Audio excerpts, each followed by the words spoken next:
Hi to all, this is Akshita. I am teaching class 10 Physical Science, Chapter 1 Heat.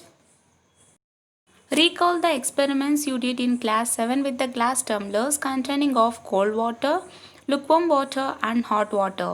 We understood that hot and cold are relative terms and that heat was a form of energy. We use the terms temperature and heat to describe these observations. These words technically have special meanings. In order to understand their meanings, let us do some activities. మనం already seventh క్లాస్లో కొన్ని experiments చేసాం.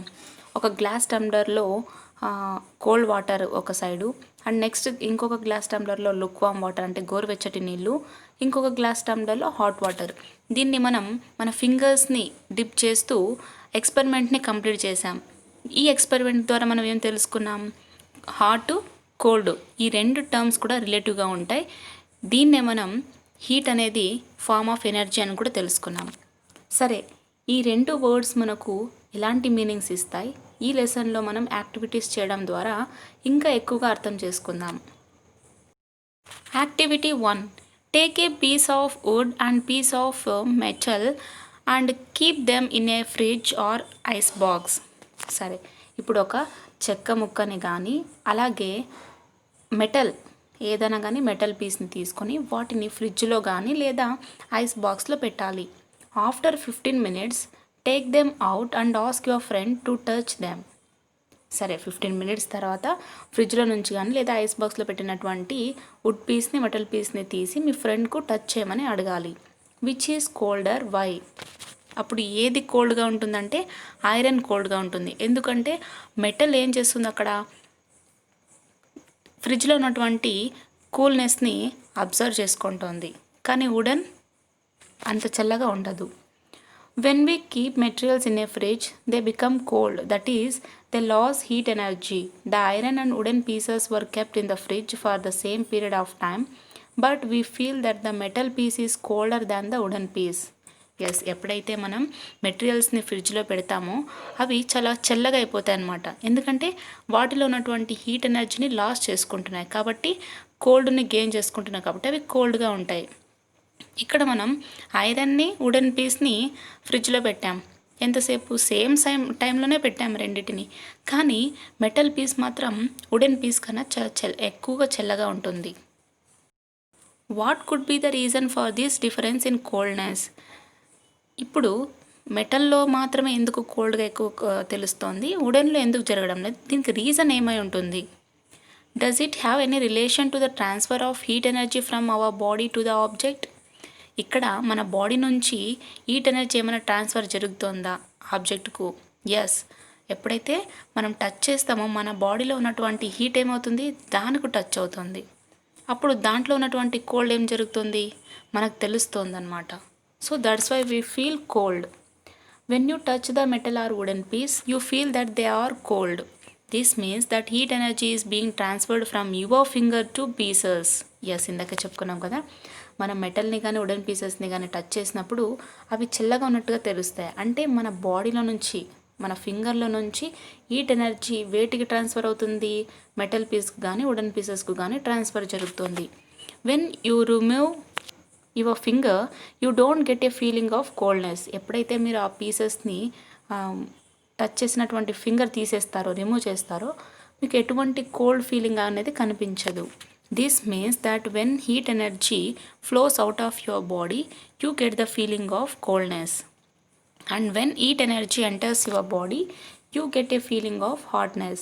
అంటే దీనికి అర్థం ఏంటంటే, ఎప్పుడైతే మీ body నుంచి ఎనర్జీ బయటికి ఫ్లో అవుతుందో అప్పుడు మీకు కోల్డ్నెస్ అనేటువంటి ఫీలింగ్ని గెయిన్ అవుతారు. ఎప్పుడైతే ఈ హీట్ ఎనర్జీ మీ బాడీలోకి ఎంటర్ అవుతుందో మీకు హాట్నెస్ అనేటువంటి ఫీలింగ్ తెలుస్తుంది. You can test this by bringing your finger near the flame of A match stick. సరే, మీరు టెస్ట్ చేయాలనుకుంటే మీ ఫింగర్ని వెలుగుతున్నటువంటి మ్యాచ్ స్టిక్ వైపు పెట్టాలి. ఖచ్చితంగా మీకు హాట్నెస్ అని తెలుస్తుంది.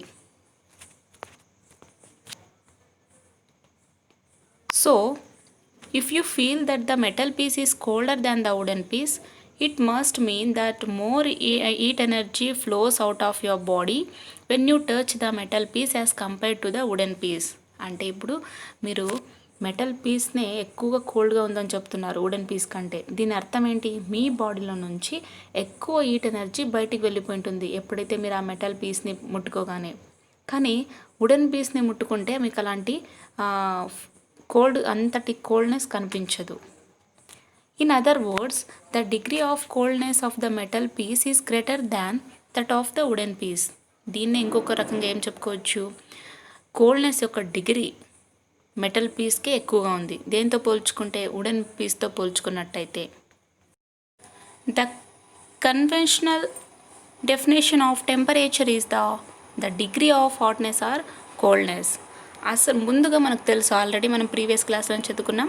టెంపరేచర్ యొక్క డెఫినేషన్ ఏంటి అంటే, కోల్డ్నెస్ కానీ హాట్నెస్ కానీ యొక్క డిగ్రీని తెలిపేదే టెంపరేచర్. దీన్నే మనం ఏమంటున్నాం? The degree of hotness or coldness.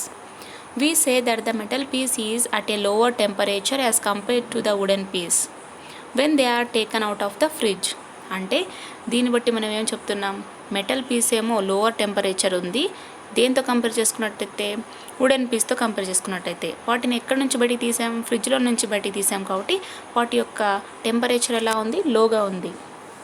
Why does transfer of heat energy takes place between objects? ఆబ్జెక్ట్స్కు మధ్య హీట్ ఎనర్జీ యొక్క ట్రాన్స్ఫర్ ఎందుకు జరుగుతుంది? Does transfer of heat takes place in all situations? ప్రతి ఒక్క సిచ్యువేషన్లోనూ కూడా హీట్ అనేది ట్రాన్స్ఫర్ అవుతుందా? What are the conditions for transfer of heat energy? Heat energy transfer జరగాలంటే కండిషన్స్ ఏమేమి ఉండాలి? Let us find out. సరే, వాటి గురించి అన్నీ తెలుసుకుందాం. Thermal equilibrium, heat and temperature. Thermal equilibrium, అలాగే హీట్ అండ్ నెక్స్ట్ వచ్చేసి టెంపరేచర్ గురించి తెలుసుకుందాం. When two bodies are placed in thermal contact, heat energy will be transferred from the hotter body to the colder body. This transfer of heat energy continues till both bodies attain the same degree of hotness or coldness. At this stage, we say that the bodies have reached thermal equilibrium. Thus, the state of thermal equilibrium denotes a state of body whether it neither receives nor gives out heat energy. ఏవన్నా రెండు bodies వచ్చేసి thermal కాంటాక్ట్లో ఉన్నట్టయితే అక్కడ heat energy hotter body నుంచి colder బాడీకు transfer జరుగుతుంది. అంటే ఈ హీట్ ఎనర్జీ ట్రాన్స్ఫర్లో కంటిన్యూ జరిగినట్టయితే, ఈ హీట్ ఎనర్జీ ట్రాన్స్ఫర్ కంటిన్యూ జరిగినట్టయితే ఎప్పటి వరకు? సేమ్ బాడీస్కు, అవి రెండు బాడీస్ కూడా హాట్నెస్ కానీ కోల్డ్నెస్ కానీ సేమ్ డిగ్రీస్ వచ్చేంత వరకు ఈ ప్రాసెస్ని కంటిన్యూ చేసినట్టయితే ఈ స్టేజ్లో మనం ఆ టూ బాడీస్ని ఏమంటాం? అవి థర్మల్ ఈక్విలిబ్రియంని అచీవ్ చేశాయని చెప్పుకుంటాం. అంటే ఇక్కడ థర్మల్ ఈక్విలిబ్రియం యొక్క స్టేట్ ఏం చెప్తుంది అంటే, ఒక బాడీ యొక్క స్టేట్ని చెప్తుంది. అది ఎనర్జీని తీసుకోదు, ఎనర్జీని ఇవ్వదు. సో దీన్నే మనం థర్మల్ ఈక్విలిబ్రియం అంటాం. సో అట్ దిస్ స్టేజ్, ఈ స్టేజ్లో ఉన్నప్పుడు ఆ బాడీ ఎనర్జీని రిసీవ్ చేసుకోదు, అలాగే లాస్ చేసుకోదు. If you are not feeling either hot or cold in your surroundings, then your body is said to be in thermal equilibrium with the surrounding atmosphere. ఒకవేళ మీ చుట్టూ ఉన్నటువంటి పరిసరాలలో కానీ మీరు ఎటువంటి ఫీల్ని కానీ, అంటే కోల్డ్ని కానీ హాట్ని కానీ ఎటువంటి ఫీలింగ్ రాకున్నట్టయితే అప్పుడు మీ బాడీ ఎటువంటి సిచ్యువేషన్లో ఉంది? థర్మల్ ఈక్విలిబ్రియంలో ఉందన్నమాట.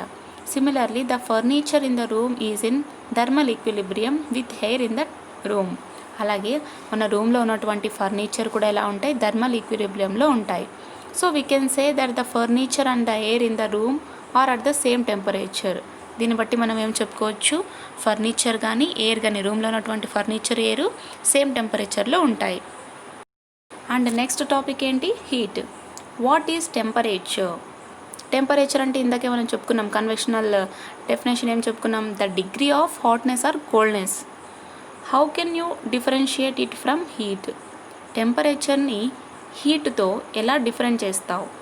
వాటి మధ్య ఏమన్నా డిఫరెన్స్ ఉన్నాయా? Let us find out. సరే, తెలుసుకుందాం. Activity 2. Take 2 cups and fill one of them with hot water and another with cold water. ఇప్పుడు 2 కప్స్ని తీసుకొని ఒక దాంట్లో హాట్ వాటర్తో ఫిలప్ చేయాలి, ఇంకొక దాంట్లో కోల్డ్ వాటర్తో ఫిలప్ చేయాలి. Now take a laboratory thermometer, observe the mercury level in it and note it in your notebook. ఇప్పుడు ఒక ల్యాబొరేటరీ థర్మోమీటర్ తీసుకొని వాటిలో డిప్ చేశాక వాటి యొక్క మెర్క్యూరీ లెవెల్ రైజ్ అవుతుందా డిక్రీజ్ అవుతుందా అని చెప్పి మీ నోట్బుక్లో రాసుకోవాలి. Keep it in hot water. Observe changes in the mercury level. Note the reading. సరే, ఇప్పుడు ఫస్ట్ ల్యాబొరేటరీ థర్మోమీటర్ తీసుకొని కోల్డ్ వాటర్లో పెట్టాలి, దాని యొక్క రీడింగ్స్ అబ్జర్వ్ చేసి రాసుకోవాలి. మరి నెక్స్ట్ హాట్ వాటర్లో పెట్టాలి, దాని యొక్క రీడింగ్స్ చేంజ్ అయ్యిందా లేదా అని చెప్పి అబ్జర్వ్ చేసి మనం నోట్ చేసుకోవాలి. What change do you notice in the reading of the thermometer? సరే, ఇప్పుడు మనం చేసినటువంటి ఈ యాక్టివిటీలో థర్మోమీటర్ యొక్క రీడింగ్స్ ఎలా ఉన్నాయంటే మెర్క్యూరీ లెవెల్ ఇంక్రీజ్ అయిందా డిక్రీజ్ అయిందా అని చూసుకోవాలి. Did the mercury level increase or decrease? Mercury level decrease అయిందా ఇంక్రీజ్ అయిందా? ఆబ్వియస్గా రెండు జరిగింటాయి, కింద చెప్పుకుందాం. Now place the thermometer in cold water and observe changes in mercury level. Did the level decrease or increase? ఇప్పుడు మనం కోల్డ్ వాటర్లో థర్మోమీటర్ పెట్టినట్టయితే మెర్క్యూరీ లెవెల్లో చేంజెస్ని చూస్తాం. అప్పుడు ఏం జరుగుతుంది? ఆ థర్మోమీటర్లో ఉన్నటువంటి మెర్క్యూరీ లెవెల్ డిక్రీజ్ అవుతుంది, బికాజ్ కోల్డ్ వాటర్లో పెట్టాం కాబట్టి. We know that bodies in contact achieve thermal equilibrium due to transfer of heat energy. మనకు ముందుగానే తెలుసు థర్మల్ ఈక్విలిబ్రియం అచీవ్ కావాలంటే హీట్ ఎనర్జీ ఎలా ఉండాలి? ట్రాన్స్ఫర్ జరగాలి. When you kept the thermometer in hot water you observe that there is a rise in mercury level. This happens because heat got transferred from the outer body to the colder body, mercury in the thermometer. Similarly, in the second case, you will observe that the mercury level comes down from its initial level because of the transfer of heat from mercury, outer body, to water, colder body. Thus, we define heat as follows. Heat is a form of energy in transmit that flows from a body at higher temperature to a body at lower temperature. సరే, మనకు ముందుగానే తెలుసు కదా thermal equilibrium achieve చేయాలంటే heat energy transfer జరగాలి. సరే, ఇప్పుడు మనం ముందు హాట్ వాటర్లో థర్మోమీటర్ పెట్టాము. అప్పుడు థర్మోమీటర్లో ఉన్నటువంటి మెర్క్యూరీ లెవెల్ ఏమవుతుంది? ఇంక్రీజ్ అవుతుంది, రైజ్ అవుతుంది. అంటే దీన్ని బట్టి మనం చెప్పుకోవచ్చు హాటర్ బాడీ నుంచి కోల్డర్ బాడీకు హీట్ అనేది ట్రాన్స్ఫర్ జరిగింది. అలాగే సెకండ్ కేసులో ఏం జరిగింది? ఇక్కడ మనం థర్మోమీటర్ని కోల్డ్ వాటర్లో పెట్టాం. అప్పుడు థర్మోమీటర్లో ఉన్నటువంటి మెర్క్యూరీ లెవెల్ ఏమవుతాయి? డిక్రీజ్, అంటే డౌన్ వచ్చేస్తాయి. అంటే దీన్ని బట్టి ఏం చెప్తున్నాం? ఇక్కడ మెర్క్యూరీ నుంచి వాటర్కు ట్రాన్స్ఫర్ జరుగుతుంది. ఈ విధంగా ఇలా మనం 2 కేసెస్ని ఎక్స్ప్లెయిన్ చేయొచ్చు. సో హీట్ని ఎలా డిఫైన్ చేస్తామంటే heat is a form of energy in transmit. Heat is a form of energy in transit that flows from a body at higher temperature to a body at low temperature. ఈ heat ఎక్కడి నుంచి flow అవుతుంది? Higher body temperature నుంచి lower body టెంపరేచర్కు flow అవుతుంది. The steadiness of the mercury column of the thermometer indicates that flow of heat between the thermometer liquid and water has stopped. అంటే ఎప్పుడైతే ఈ mercury యొక్క కాలం ఉంటుంది కదా, దాని యొక్క స్టెడీనెస్ ఉన్నట్టయితే థర్మోమీటర్లో స్టెడీనెస్ ఉన్నట్టయితే అది ఏం చెప్తుందంటే మనకు హీట్ అనేది అంటే థర్మోమీటర్కు కానీ అలాగే వాటర్కు మధ్య ఉన్నటువంటి హీట్ ఫ్లో ఏమైంది? స్టాప్లో ఉందని అర్థం. Thermal equilibrium has been attained between the water and the thermometer liquid. ఇప్పుడు థర్మల్ ఈక్విలిబ్రియం అనేది దేని మధ్య ఉంది? వాటర్కు థర్మోమీటర్ లిక్విడ్కు మధ్య ఉందన్నమాట. The thermometer reading at thermal equilibrium gives the temperature. ఈ థర్మోమీటర్ మనకు ఈక్విలిబ్రియంలో ఉన్నటువంటి థర్మల్ ఈక్విలిబ్రియంలో ఉన్నటువంటి థర్మోమీటర్ రీడింగ్స్ ఏం చెప్తాయంటే టెంపరేచర్ని చెప్తుంది. Thus temperature is a measure of thermal equilibrium. కనుక టెంపరేచర్ అనేది థర్మల్ ఈక్విలిబ్రియం యొక్క మెజర్ అన్నమాట.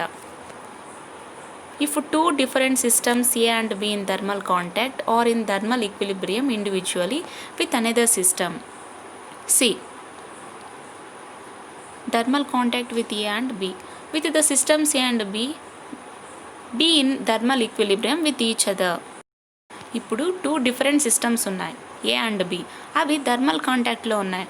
అలాగే అనేదర్ సిస్టమ్ సితో ఇండివిజువల్గా థర్మల్ ఈక్విలిబ్రియంలో కూడా ఉన్నాయన్నమాట. అంటే అప్పుడు ఆ సిస్టమ్ ఏ అండ్ బి వచ్చేసి ఈక్విలిబ్రియంలో ఉన్నట్ట ఒకటికొకటి? ఆఫ్ కోర్స్ చూద్దాం అది. We know that if A is in thermal equilibrium with C, they both have the same temperature. Similarly, B and C have the same temperature. Thus, A and B will have the same temperature and would therefore be in thermal equilibrium with each other. A, B, C are in thermal contact. మనకు తెలుసు ఏ వచ్చేసి సితో thermal ఈక్విలిబ్రియంలో ఉంది అంటే వాటికి same temperature ఉన్నట్ట. అలాగే B and సికి కూడా సేమ్ టెంపరేచర్ ఉన్నట్ట. దీన్ని బట్టి ఏ, బి, సికు కూడా సేమ్ టెంపరేచర్ ఉంటాయి. అవి మూడు కూడా థర్మల్ ఈక్విలిబ్రియంలో ఉంటాయి. The SI unit of heat is joule and CGS unit is calorie. The amount of heat required to rise the temperature of 1 gram of water by 1 degrees is called calorie. సరే, ఈ హీట్లో మనం కొన్ని units రాస్తూ ఉంటాం. ఆ యూనిట్లో వచ్చేసి SI unit వచ్చేసి జౌల్ అని, సిజిఎస్ యూనిట్ వచ్చేసి కెలరీగా మనం యూనిట్స్ రాస్తూ ఉంటాం. ఇక్కడ కెలరీ అంటే ఏం చెప్తున్నారంటే 1 గ్రామ్ ఆఫ్ వాటర్ని 1 డిగ్రీ సెంటీగ్రేడ్లో హీట్ యూజ్ చేసి రైస్ చేయడమే, దాని యొక్క టెంపరేచర్ని రైస్ చేయడమే క్యాలరీ అంటాం. The amount of heat required to rice the temperature of 1 gram of water by 1 degree centigrade is called calorie. 1 calorie equals to 4.186 jewels. ఒక calorie అంతా 4.186 jewels అనమాట. అంటే ఇక్కడ సిజిఎస్లో వచ్చేసి క్యాలరీస్, ఎస్ఐ యూనిట్లో వచ్చేసి ఏంటి జోల్స్. క్యాలరీస్ ఈక్వల్స్ టు జోల్స్లో చెప్పుకుంటున్నాం. The SI unit of temperature is kelvin. It can also be expressed as degree Celsius. Temperature యొక్క ఎస్ఐ యూనిట్ ఏంటి కెల్విన్. దీన్ని మనం డిగ్రీ సెల్సియస్లో కూడా ఎక్స్ప్రెస్ చేస్తూ ఉంటాం. 0 degrees equals to 273 kelvin. 0 degrees equals to 273 kelvin. How do you convert degree Celsius to kelvin? ఇప్పుడు degrees నుంచి మనం కెల్విన్కు మార్చుకోవాలంటే, కన్వర్ట్ చేసుకోవాలి అంటే ఏం చేయాలి? Temperature in kelvin equals to 273 plus temperature in degrees. ఏం చెప్తున్నారంటే మనం కెల్విన్లోకి మార్చుకోవాలనుకుంటే ముందు టెంపరేచర్ యొక్క డిగ్రీస్లో చెప్పుకోవాలి. టెంపరేచర్ని డిగ్రీస్లో చెప్పుకొని తర్వాత 273ని యాడ్ చేయాలి. Add 273 to the value of temperature in degree Celsius to get the temperature on the Kelvin scale. మనకు కెల్విన్ స్కేల్లో టెంపరేచర్ తెలుసుకోవాలనుకుంటే డిగ్రీ సెల్సియస్కు 273 యాడ్ చేసినట్టయితే కెల్విన్ స్కేల్లో మనకు టెంపరేచర్ తెలుసుకోవచ్చు. ఫర్ సపోజ్ మీరు ఇప్పుడు 3 degrees ఉందనుకోండి, కెల్విన్ ఎంత ఉందో తెలుసుకోవాలనుకుంటున్నారు. కెల్విన్ ఎంత ఉందో తెలుసుకుంటున్నారంటే 3 degrees అనుకున్నాం. సో కెల్విన్లో తెలుసుకోవాలంటే మనం ఏం చేయాలి? ప్లస్ 273 యాడ్ చేయాలి. 273 యాడ్ చేసినట్టయితే అప్పుడు కెల్విన్లో ఎంత ఉండొచ్చు? టెంపరేచరు 276 ఉన్నట్టు అనమాట. అంటే ఇప్పుడు మనం ఏం చేయాలి? కెల్విన్లోకి తెలుసుకోవాలంటే, టెంపరేచర్ని కెల్విన్లో తెలుసుకోవాలంటే డిగ్రీ సెల్సియస్లో ఉన్నటువంటి టెంపరేచర్కి ఏం యాడ్ చేయాలి? 273 యాడ్ చేసినట్టయితే మనకు టెంపరేచర్ ఇన్ కెల్విన్ అవైలబుల్గా ఉంటుంది. ఒకవేళ డిగ్రీస్లో చెప్పాలనుకుంటే కెల్విన్లో ఉన్నటువంటి టెంపరేచర్ని డిగ్రీస్లో చెప్పుకోవాలంటే as it is same vice versa చేయాల్సి ఉంటుంది. నోట్, ఇక్కడ మనకు ఒక నోట్ ఇచ్చారు, దాన్ని ఏంటో తెలుసుకుందాం. Temperature measured on kelvin scale is called absolute temperature. అంటే మనం కెల్విన్ స్కేల్లో మెజర్ చేసేటువంటి టెంపరేచర్ని ఏమంటున్నాం? అబ్సల్యూట్ టెంపరేచర్ అన్నమాట. Next topic is temperature and kinetic energy. Activity 3. Take 2 bowls, one with hot water and second with cold water.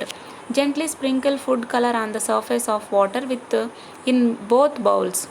Observe the motion of small grains of food color. సరే, ఇప్పుడు 2 bowls తీసుకొని ఒక దాంట్లో hot water, ఇంకొక దాంట్లో cold water వేయాలి. అలాగే water surface మీద ఫుడ్ కలర్ ఉంటుంది కదా, దాన్ని ఇలా స్ప్రింకిల్ చేయాలన్నమాట 2 బౌల్స్లో కూడా. స్ప్రింకిల్ చేశాక ఆ ఫుడ్ కలర్ యొక్క స్మాల్ గ్రెయిన్స్ ఉంటాయి కదా, ఆ వాటర్ మీద వాటి మోషన్స్ని అబ్జర్వ్ చేయాలి. How do they move? Why do they move randomly? Why do the grains in hot water move more rapidly than the grains in cold water? ఇప్పుడు మనం ఫుడ్ కలర్ని ఆ వాటర్ ఉన్నటువంటి 2 బౌల్స్లో స్ప్రింకిల్ చేయగానే హాట్ వాటర్ ఉంటాయి కదా, హాట్ వాటర్ ఉన్నటువంటి పైన ఫుడ్ గ్రెయిన్స్ ఏమవుతాయి, తొందరగా డిజాల్వ్ అవ్వడానికి ట్రై చేస్తూ ఉంటాయి. కానీ కోల్డ్ వాటర్లో అటువంటి ఫాస్ట్ మోషన్ని మనం చూడం. దీన్ని బట్టి ఏం తెలుస్తుంది, హాట్ వాటర్లో ఉన్నటువంటి గ్రెయిన్స్ తొందరగా మూవ్ అవుతున్నాయి వేటికంటే కోల్డ్ వాటర్తో పోల్చుకోవడం కంటే. You will notice that the grains of food colour move randomly. This happens because of the molecules of water in both bowls are in random motion. We observe that the jiggling of the grains of food color in hot water is more when compared to the giggling in cold water. So మనకేం అర్థమవుతుంది, food colour యొక్క grains ఎలా అవుతున్నాయంటే hot వాటర్లో ఏంటో ర్యాండమ్గా move అవుతున్నాయి, cold వాటర్లో ఏమో అలా జరగడం లేదు.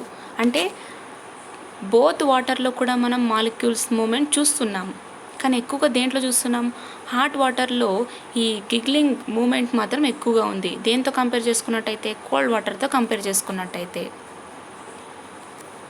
We know that bodies possesses kinetic energy when they are in motion. అంటే ఎప్పుడైతే ఈ బాడీస్ మోషన్లో ఉన్నప్పుడు ఈ బాడీస్ కైనెటిక్ ఎనర్జీని పొసెస్ చేసుకుంటాయి. As the speed of motion of particles in the bowls of water is different, we can say that they have different kinetic energies. అంటే water బౌల్స్లో ఉన్నటువంటి ఈ పార్టికల్స్ యొక్క మోషన్ని బట్టి మనం అవి కైనెటిక్ ఎనర్జీని గెయిన్ చేశాయని చెప్పుకోవచ్చు. Thus we conclude that the average kinetic energy of molecules or particles of a hotter body is greater than that of a colder body. So we can say that the temperature of a body is an indicator of the average kinetic energy of the molecules of that body. The average kinetic energy of the molecules is directly proportional to the absolute temperature. అంటే దీన్ని బట్టి మనం ఏం చెప్పుకోవచ్చు, hotter బాడీలో ఉన్నటువంటి ఆ kinetic energy of molecules దేనికన్నా ఎక్కువ ఉన్నాయి, కోల్డర్ బాడీ కన్నా ఎక్కువ యావరేజ్ కైనెటిక్ ఎనర్జీ ఎక్కువ ఉంది. సో ఇక్కడ మనం టెంపరేచర్ ఆఫ్ బాడీని ఇండికేటర్గా యూజ్ చేస్తున్నాం, indicator of average kinetic energy of molecules of that body. Body యొక్క టెంపరేచర్ని మనం దేంతో ఇండికేట్ చేస్తున్నాం, average kinetic energy of molecules. దేని యొక్క మాలిక్యూల్స్, బాడీ యొక్క మాలిక్యూల్స్. ఇక్కడ average kinetic energy of molecules ఏంటి అంటే directly proportional to the absolute temperature. K directly proportional to temperature.